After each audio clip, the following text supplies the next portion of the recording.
Hello, friends.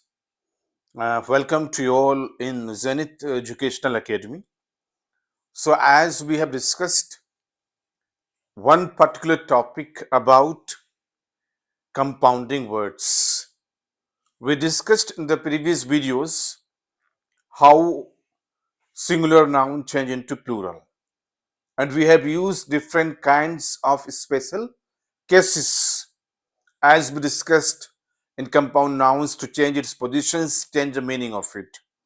But in this video, I would like to discuss with you all about passive voice. It means we have discussed voicing. Voice, two kinds we have, active and passive. So what is passive? What is active? It is very easy. I hope we studied in our school, college, university, but it is the integral part of English communication. So आज जो हम discuss करने जा रहे हैं वो passive है. We discussed about passive verb, active verb, and how passive change into active in different methods, different techniques. एक आसान मेथड हम लोगों ने स्कूल में पढ़ा, कॉलेज में पढ़ा, यूनिवर्सिटी में पढ़ा कि एक्टिव को पैसिव बनाने के लिए क्या करना होता. We have used the expression by with the subject of active into passive. Very well, it is structure. We know the active sentence structure. We know very well that is a subject plus verb plus object. That is the structure of active sentence. But change into passive जो हमने पढ़ा होगा कि object है plus helping verb plus main verb third form plus by plus subject. ये इसका structure है passive का. ये एक्टिव का स्ट्रक्चर है एंड सेकंड क्या है, पैसिव का स्ट्रक्चर है. लेकिन इस वीडियो में इट मींस जो हम डिस्कस करने जा रहे हैं पैसिव, ये थोड़ा अलग है. ये वो पैसिव एक्टिव नहीं है जो हमने स्कूल में पढ़ा है. It is something just above of it. ये कुछ उससे एडवांस है. लेकिन आई होप कि जब आप इसको पढ़ेंगे समझेंगे तो आपको मजा आएगा. Yes, you will create interest when you discuss with me about passive active sentences. So चलिए शुरू करते हैं.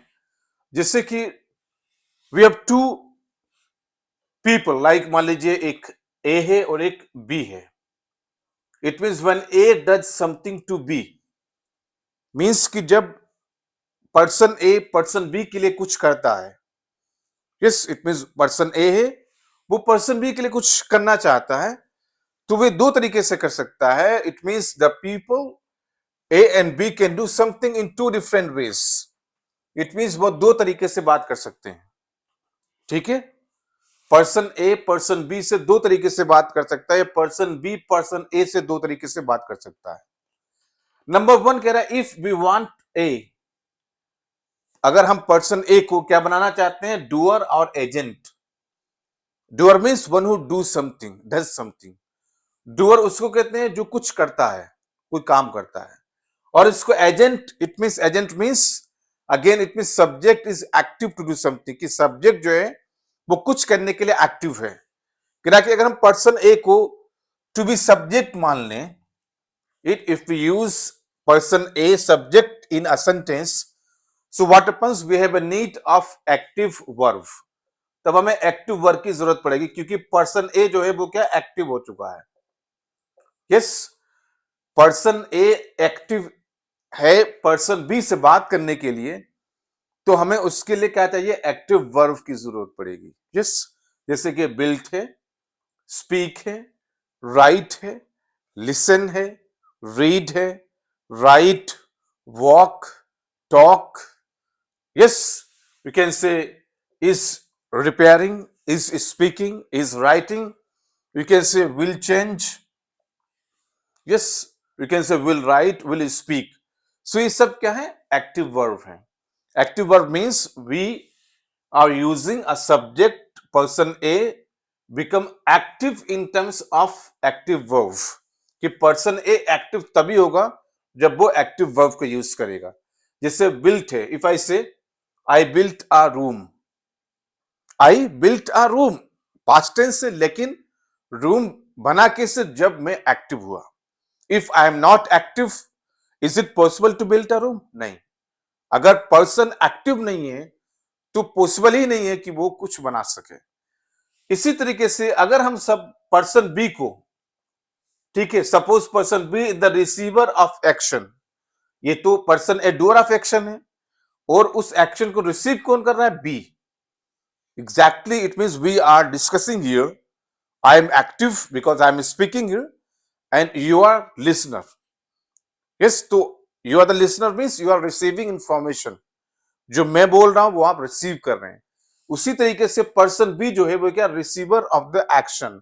पर्सन ए के जरिए जो एक्शन किया जा रहा है वो रिसीव कौन कर रहा है? Person B.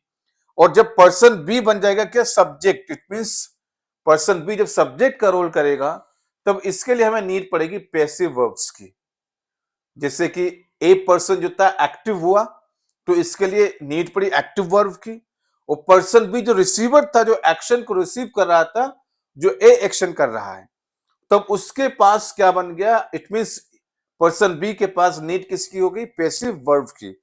अब हमारे पास ये एक्टिव वर्ब है, अब इसको हम पैसिव वर्ब में चेंज कर सकते हैं। जैसे वाज बिल्ट, अब ये पूरा जो है वाज बिल्ट एक है पूरा पैसिव वर्ब है। इसी तरीके से इज स्पोकन, ठीक है, यहां स्पीक एक्टिव वर्ब है, अब इज स्पोकन पूरा क्या बन गया? Passive verb. जैसे मैंने अभी बताया आपको यहां पे कि helping verb plus main verb की third form. Helping verb means is, are, am, was, were, ठीक है, has, have, had, do, does, did plus main verb third form. आप देख सकते हैं वाज जो है वो क्या? हेल्पिंग वर्ब है, और बिल्ट क्या है? मेन वर्ब है थर्ड फॉर्म। ठीक है, बिल्ड जो होता है B U I L D, ये तो फर्स्ट फॉर्म है, बिल्ट सेकंड फॉर्म है, और बिल्ट ही थर्ड फॉर्म है। तो यहां पे जरूरत है इसी तरह इज स्पोकन। अब इज क्या है? That is a helping verb and spoken becomes main verb, that is third form. Speak, spoke, spoken. Speak first form है, स्पोक सेकंड फॉर्म है, स्पोकन थर्ड फॉर्म है। अब देखिए इज बीइंग रिपेयर्ड, यहां पे था इज रिपेयरिंग, तो यहां पे जब इसको पैसिव वर्ब में चेंज करेंगे तो रिपेयरिंग से आईएनजी रिमूव करके हम यूज करेंगे बीइंग, तो इज बीइंग एंड रिपेयर हो जाएगा main verb third form, is being repaired. इसी तरीके से हमारे पास था विल चेंज, जब इसको पैसिव में यूज करेंगे हो जाएगा will be changed. Okay, will be changed, ये है पैसिव वर्ब्स। अब पैसिव वर्ब कब यूज करते हैं? कि जब जो लिसनर है, इट मींस जो रिसीव कर रहा है इंफॉर्मेशन को, एक्शन को, जब वो सब्जेक्ट बन जाए। It means in passive sentence, subject of active verb becomes object and object of active verb becomes subject in passive, just opposite। तब उसको लिए क्या चाहिए? उससे नीड होगी पैसिव वर्ब्स की। यहां पे देखिए we have discussed the object of an active verb. जैसे अभी बताया कि एक्टिव वर्ब का ऑब्जेक्ट जो है वो पैसिव में क्या बन जाएगा? सब्जेक्ट, और एक्टिव वर्ब का जो सब्जेक्ट है वो पैसिव बनेगा ऑब्जेक्ट। द सेंटेंस से एक्टिव सेंटेंस में दे बिल्ट दिस हाउस इन 1486। अब दे क्या है? सब्जेक्ट है, बिल्ट क्या है? मेन वर्ब है third form, and this house क्या है? ऑब्जेक्ट है, तो ये जो है ऑब्जेक्ट है।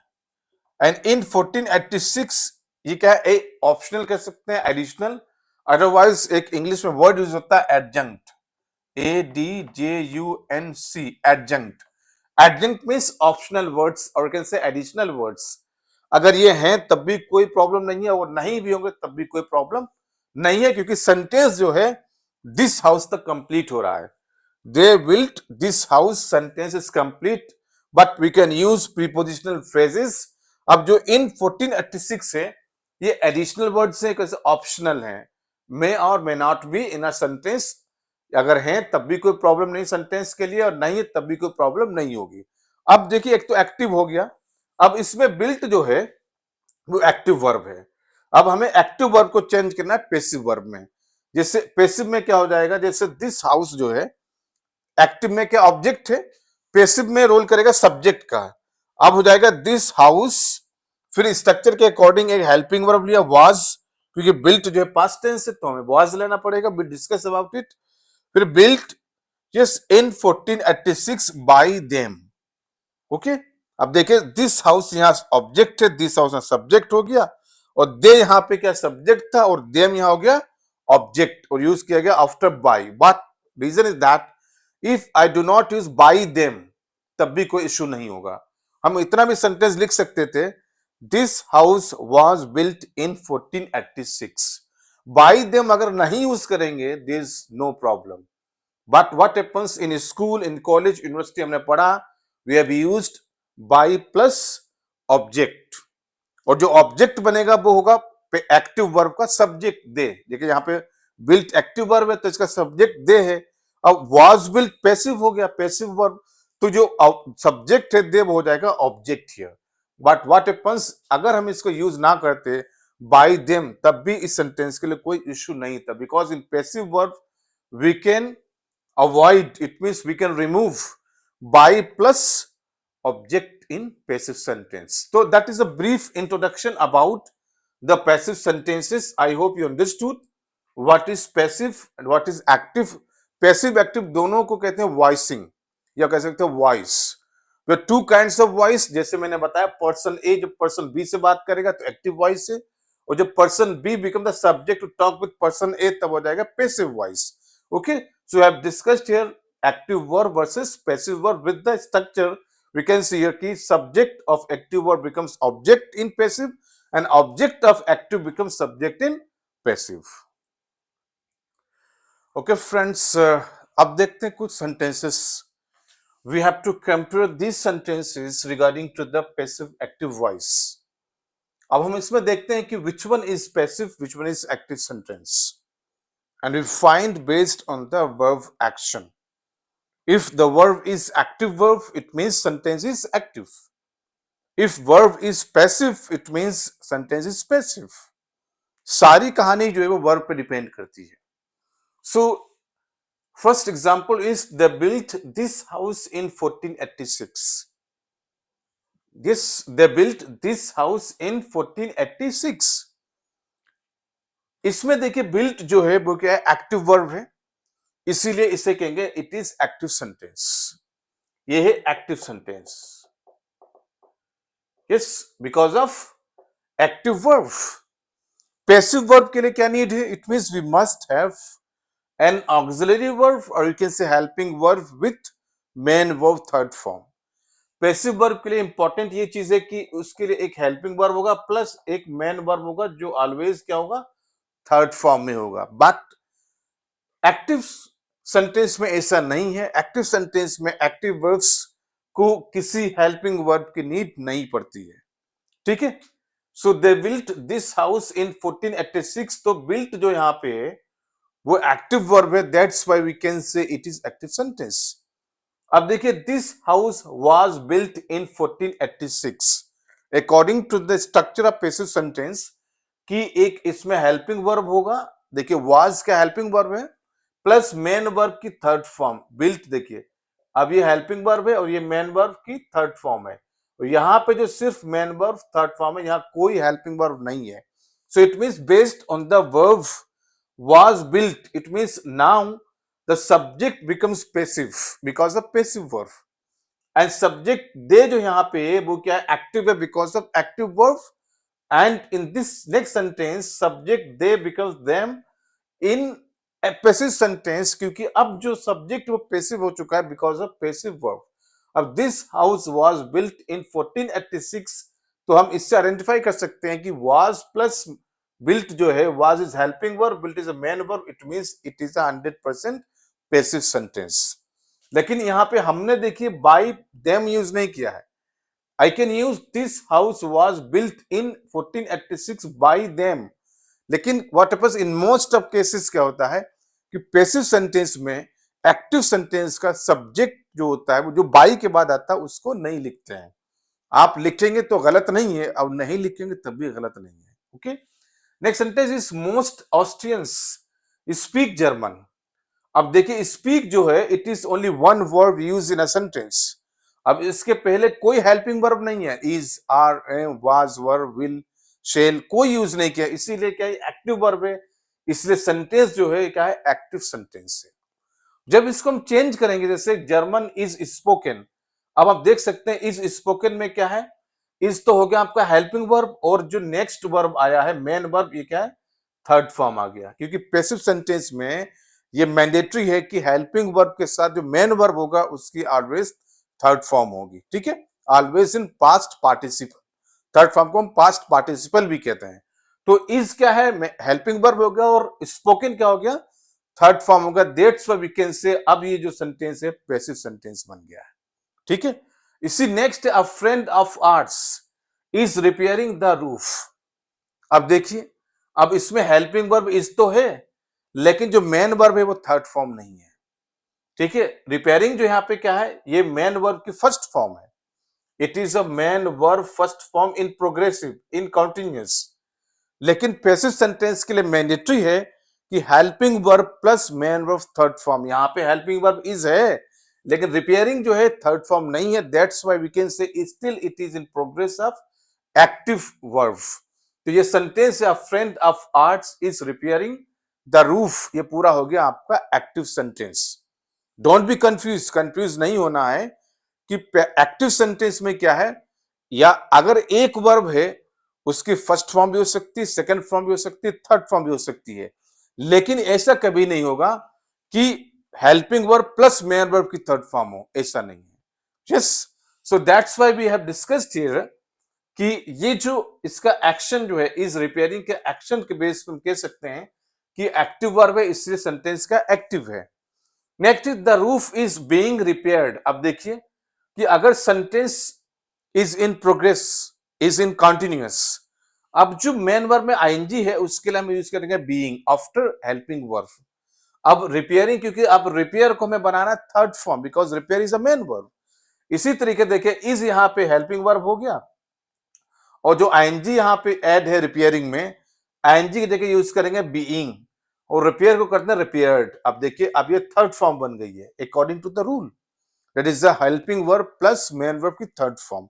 अब यहाँ इज बीइंग रिपेयर्ड हो गया, इसका मतलब अब ये पैसिव वर्ब है। That's why we can say the second sentence is a passive sentence. Next is this book will change your life.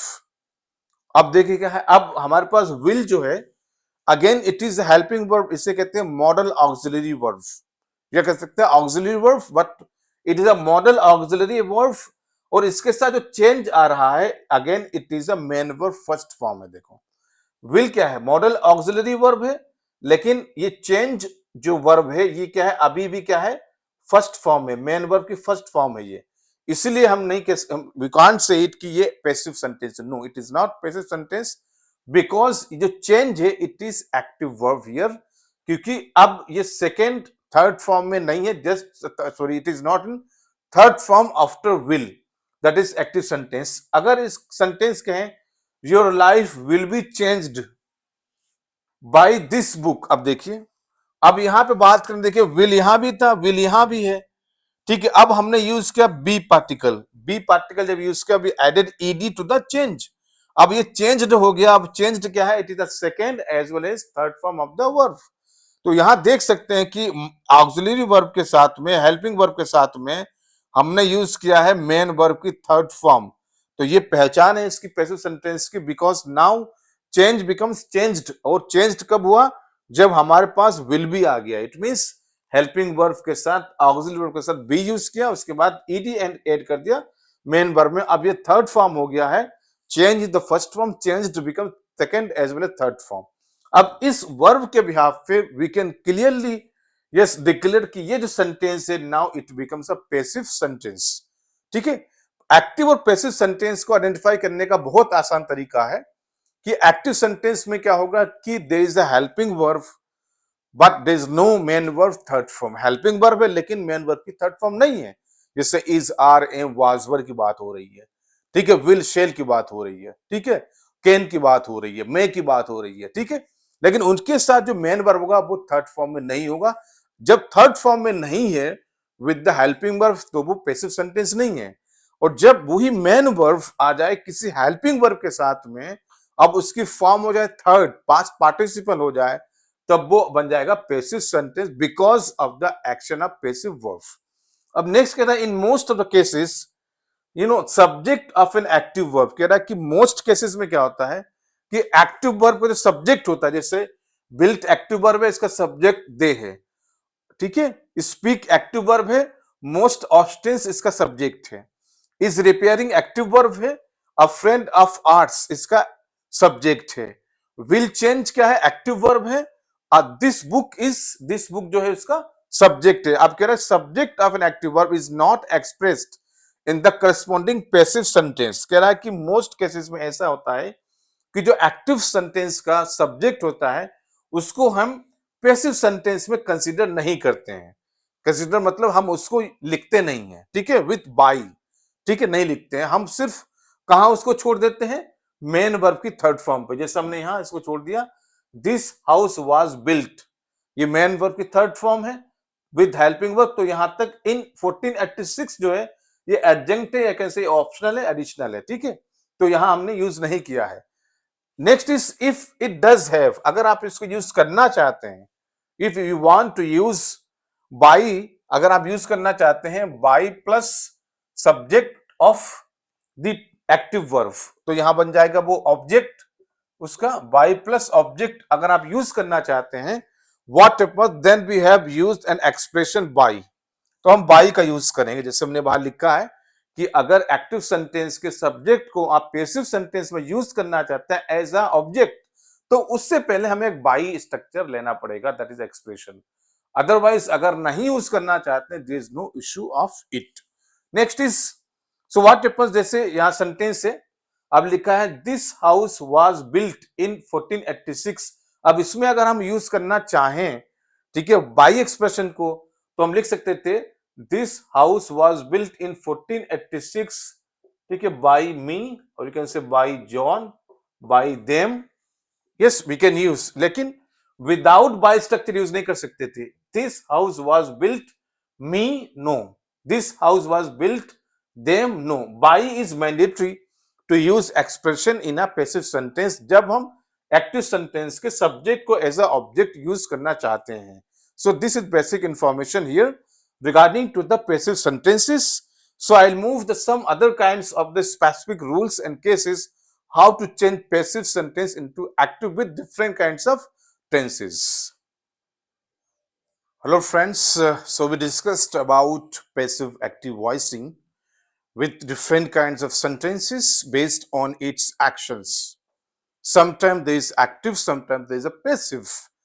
And the forms of sentences is based on the action of the verbs. So we have 8 sentences here.